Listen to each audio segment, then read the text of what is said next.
Hey, off air. There we go. All right, we're broadcasting, so guess we'll do the usual and go through the questions. Everybody got them ready? I'll go ahead with number one. Other things constant in domestic consumers' purchases, fewer foreign goods at each level of GDP in the short run. So if they're not buying as many foreign goods, that means imports are down, which gets the net in exports up. So I'd say it rises. Okay. Uh, I Charlie, you mean want to do the GDP next one? rises. What? Can you hear me? Yeah? You cut That's off Chris. No, I was asking. You mean GDP will rise because there's two of them that say rise.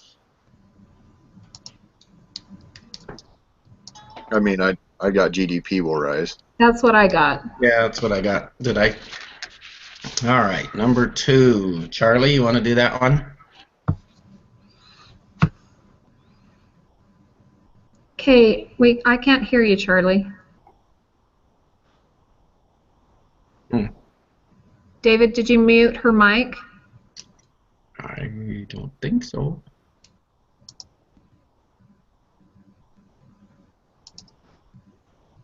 Does that work now?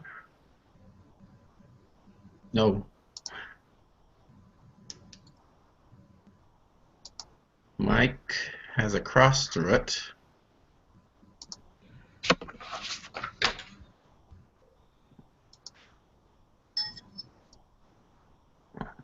Okay, take that off now, David. Okay.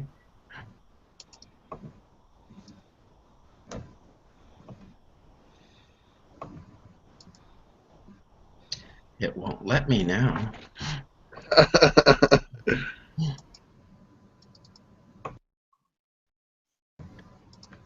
It It won't let you unmute, Charlie? says, there we go. All right. Let's Try see. it, Charlie. Still not hearing you. Hmm. What's wrong with Charlie? You have to use sign language, sorry. So she can hear us, I can tell. So, so what's going on here? Well, if you can hear us, we'll go through the questions and you nod up and down, I guess. You just won't have to talk about them. So, Chris, will you do the next one then, number two? In the aggregate expenditures model of the economy, a downward shift in aggregate expenditures can be caused by, I chose decrease in government spending or increase in taxes. Yep. Okay, that's what I got. All right, Robin. A tax cut will have greater effect on the equilibrium GDP if the marginal propensity to save is smaller. Is that what everybody got? We were kind of unsure on that one. So, Hold on, wait. so the Because the tax. marginal propensity to consume would be larger, so their propensity to save would be smaller. Yeah, they kind of switched it on us. Because in my notes they talked about marginal MPC, so you got to know what the opposite to that was. So that's how we kind of came to that. Don't know if it's right or wrong, but that's our logic behind it, at least. Did you think something different, Chris? Yeah, but then as I read the answer I had, I realized it didn't. I'm dumb. No, you're not dumb. These questions, they reword them so they're tricky. Uh-huh. All right, I'll do number four then, if we're gonna stick with that one. Refer to the above graph if the economy was an open economy without government sector. So the level of GDP. Okay, so so no government, so you can't have the G in there, and you have C and I, and you have exports, so that would be at the 300. That's what I got. Yep. All right, Chris. Or Leakages from income expenditure stream are, this one anyway, I put saving, taxes, and imports. Yep. yeah, we looked it up on the thing, and that's what it was written on the. So, okay, Robin. Okay, the most basic premise of the aggregate expenditures model is that the total output produced in an economy depends directly on the level of total spending. In other words, consumption. That's what I had. Okay. Number 8. No, 7. Yep. Oh, did we skip 7? Or I did? Yep. Now I'm going to have 4, 5, 6, 7. One basic assumption of the aggregate expenditures model is, and I chose the average price level of the economy is fixed. Prices don't move. So Yeah, that's what I had. that was right at the first of the chapter, if I remember right. So, all right, Chris. If the MPC in an economy is 0.75 and aggregate expenditures increased by 5 billion, then equilibrium GDP will increase by, I put 20 billion. We weren't sure. We guessed differently. We did the 6.7 billion. Because what I did the 1 divided by 1 minus the MPC, Right. and then I multiplied that multiplier by the 5 billion, and I got 20 billion.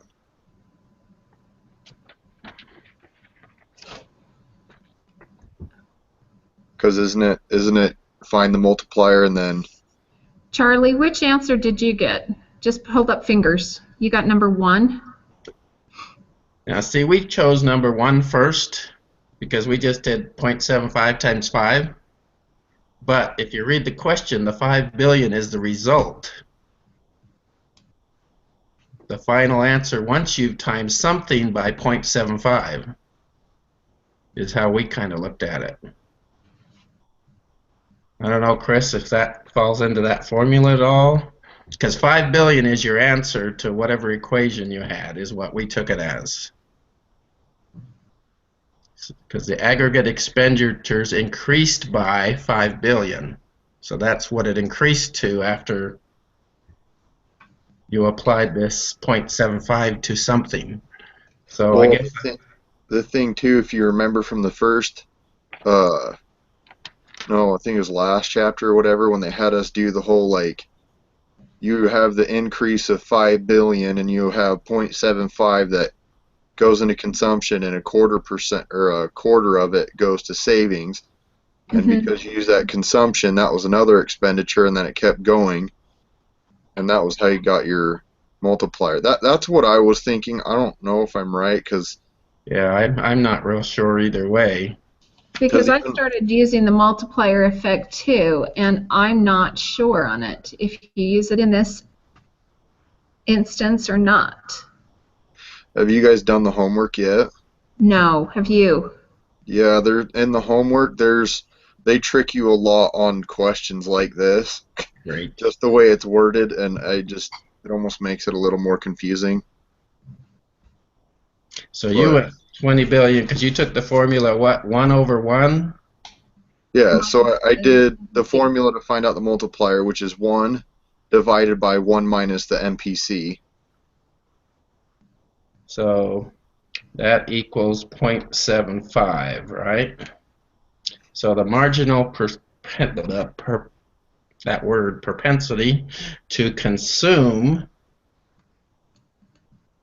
so the change in percent, so the 5 billion was the change, right? Mm-hmm. So you have 1 over 1 minus 5 billion equals? No. No? The MPC minus 1 minus the MPC is the multiplier. And what's the MPC? MPC is 0.75. It's given to you in the equation. Oh. Like I said, I'm not sure. Like, this one confused me because the aggregate expenditures part confuses me because that means a lot of different things, I guess. Well, I guess it can't, but I'm going to have to dig into that one and understand it because I'm not following it yet. So, question mark. I've got written down what Chris did, so I can go through that. It's just a matter of running the numbers, I guess, when you do that, right? That's why you got the 20 million, and that's where I was starting to go at first, but I don't know if you use the multiplier effect or not. see, and that's how I got there. Is I did the multiplier effect, but like I said, you know, the wording of that question is questionable. Because on the homework, it's the same way. You'll have questions where it'll seem like it's asking to use the multiplier effect, but it's not. And then some you do, and it's just it's annoying. So I don't know. Like I said, that was the one I did, and that's how I got to there. But I don't know if it's right. Yeah. And I'm not leaning either way now. Gonna have to go through her little thing and see. And I'll go through the homework and maybe we'll email back and forth and see what we come up with there. So, all right, let's go on then. Who's next? Robin? Okay, the investment schedule shows the amounts business firms collectively intend to invest at each possible level of GDP. That's what I had. Okay. Number 10, the difference between the investment demand curve and the investment schedule is that the former, which is the demand curve, is the inverse relationship between investment and interest rates, while the latter has no correlation between investment and income, is the one I picked. That's what I got. Yeah, so that's number 2. Because what the latter is, the investment schedule, that's just what they're going to invest at whatever GDP, right? Yeah. It usually stays constant. Yeah. All right. Chris? If the expected rate of return on investment decreases, then most likely, number 2, investment schedule will shift downward. That's what I got. Yep. Number 12. Okay. In a private closed economy, the equilibrium condition for the economy is E equals C plus I equals GDP. So the top. Yeah, just had to remember that closed means no government and no exports and imports, right? Yeah. Yeah. All right. So 13. When aggregate expenditure is greater than the GDP, then there will be, so expenditures greater, an unplanned decrease in inventories are going to eat up the inventories and GDP will decrease. Now, we were going back between decrease and increase. Well, no, because that's saying that spending is higher than GDP, which would mean that you're on the lower end. So that's what I got. So you get which one? The same one I did? Yeah, because you're spending more than GDP's expected, so the inventories would decrease. Right. Because people are buying them all up, and then GDP will eventually decrease because there's not as much production, and they're going to have to lay off well, I don't. Yeah, that's where I'm starting to question myself. That means they're going to start producing more to keep up to it, and increase the GDP to get up with the spending. Is that right? All right, I'm questioning myself now too. So, You're talking in circles. so I've almost convinced myself it's number 2 now. So Charlie, which one did you get? 2. 2. we'll go with Charlie. There's Raj. Hey guys, sorry I'm late. That's all right. I sent you a link and it came back to me, so I sent it again. Looks like it finally got to you. So, Yeah. We're just going over the group question. Okay. We're on number 14. You want us Ask to? Raj what he thinks on 13. Oh yeah, good question. Let's see what you think of this one. Number 13.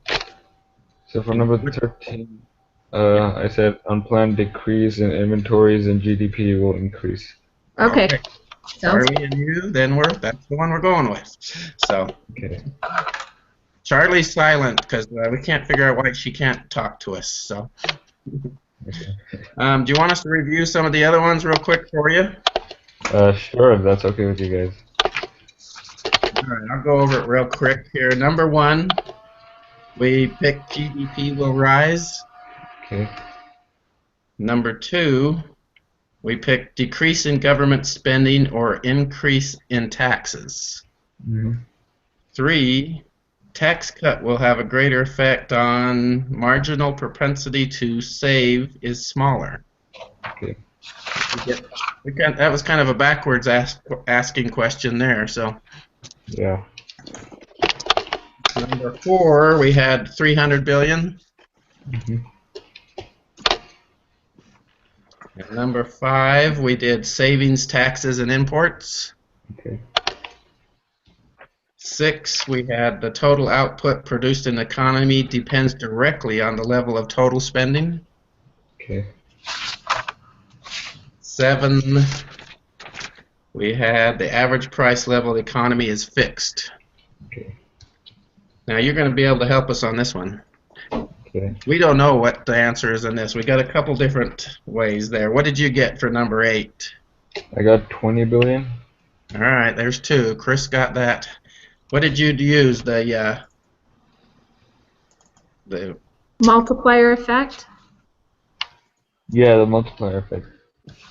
well, that's 2 people at 20 billion, at least. Number 9, we had the amount business firms collectively intend to invest at each possible level of GDP. Mm-hmm. I forget where we were at here. Keep going. All right, number 10 was the inverse relationship, number 2 there, the second one, between investment and interest rates, while the latter shows no correlation of investment income. Yeah. Number 11, we had investment schedule will shift down. Mm-hmm. 12, we had the first one, AE Okay. equals C plus IG equals GDP. Mm-hmm. 13, He's the one that he came in on. all right, we did 13 then. All right, I don't remember where we're at now. Who's next? I'll go. All right, Chris. The amount by which an aggregate expenditures schedule must shift upward to achieve the full employment GDP is, I put a recessionary expenditure gap. Yep. That's what I had. Mm-hmm. All right, Robin. Okay, the amount which aggregate expenditures exceeds those associated with full employment level of domestic output can be best described as the inflationary expenditure gap. That's what I got. You okay with that? Okay. Suraj, you want to do 16? Yeah, sure. The 787 billion stimulus package enacted by the federal government in 2009 to try to deal with the Great Recession was intended to push the aggregate expenditures schedule upward. That's what I had. All right, 17 is when the economy is in equilibrium GDP level, all of the following will occur except inventories will be 0. That's Is what I the one got. that won't, because inventories will be there, they just won't be unexpected rises or lowers. All right, are we back to Chris? If GDP aggregate expenditures in a private if GDP exceeds aggregate expenditures in a private closed economy, saving will exceed planned investment is what I got. I had that one blank because I wasn't sure. And I had it as planned investment will exceed savings. Yeah, I got the same thing too. It's number 2. Charlie, any? 1? So 2 ones, 1 unknown. I went with that one because if you think about where that is, that means that you're on the right side of equilibrium where there's a gap between The inflationary gap. well, yeah, it'd be an inflationary gap, and if I understood the book correctly, when there's an inflationary gap, that money's essentially just saved. It's not spent and it's not part of investment, it's just excess savings. Okay, the only reason why I went with the planned investment will exceed savings is I was just watching the video for our instructor, and she had a PowerPoint slide of inflationary gap, and it says savings is less than planned investment, which planned inventories go down, and that's what she puts on inflationary gap. And that's why I choose that one. So if it's above the line, that means people are spending more, right? That's why inflation is going up. So they're not saving as much. Is kind of what I'm going with here a little bit. Well, oh wait, sorry, no, this is actually a recessionary trend because it says GDP exceeds aggregate expenditures. Oh, GDP. That's right. Okay, so it's below the line. Okay, That's why I went with saving. Okay. that's why I'm thinking backwards then. Okay, so Charlie's right. All right, I was just mixing it all up there. All right, Robin. Okay, I don't have an answer for this one. Classical economists held the view that in an economy, and I want suggestions. I chose number 2. Unemployment is temporary and soon eliminated. Yeah, That that's what what I you got to, Charlie? Okay. Yeah, I kind of went with that one. Demand creates its own supply was kind of that That's the thing reverse. backwards. Mm-hmm. So it wasn't Say's law because it was backwards. So it kind of throwing me for a loop. So, all right. So unemployment. All right, Suraj. Okay, so the last one. The major economic issue during the Great Depression in the 1930s that concerned John Maynard Keynes was unemployment. That's Agree. what I picked. Mm-hmm. All right. Looks like this chapter's a little twist on whatever, trying to figure relationships up, which I hate. So, It's like elasticity revisited, I swear. yeah. Just wait till you get the homework to the homework. It gets a lot more confusing, It really like I missed- was saying earlier. Yeah, I guess that's what I'm going to do next here. So number 8's the one I've got to really get in my head and make sure I understand, but sounds like we're sticking with about 20 billion on that one. So I just got to figure out how that works. So any other things we need to talk about or problems with your mind map? Yeah. I don't know about you, and I probably shouldn't do this. I do this Saturday night, my mind map, after I figured everything out. Then I can get it done quickly because I understand by then. Right now, I'm still, anyway. I know it's supposed to help us, but. Luckily, this week I think there's only 11 words for the mind map, so it's not that confusing. Yeah, it's super small list. All right. Well, I guess we can quit then if that's everything. Who Okay. wants to host next week? Any volunteers? I think I can. You want to try, Chris? Yeah, I'm pretty sure I don't work that day, so I should be fine. Well, Okay. email us. I'm pretty flexible, so if it doesn't work out, 6 o'clock if you have to work, whichever way. So Oh, wait. I just know I can't host. We have parent-teacher conference that night, and I have to be at the school. I'll try to join in, but I can't be in charge of it. So Yeah, I should. Yeah, I should be able to. okay. Then I'll go ahead and I'll set it up next week. you have all the emails. I had a little trouble finding Suraj's email because it wasn't on my list. So Oh yeah. Do you need my email, Lo? No, we got it now. Okay. So Just it wasn't in my group yet. So anyway, it now is you're in the group. So anyway. awesome. All right, we'll plan on Chris doing it next week, and I'll go ahead and post this one so we get it all taken care of. Okay. All right. See you next week. You guys have a good Yeah. night. Night. Yay.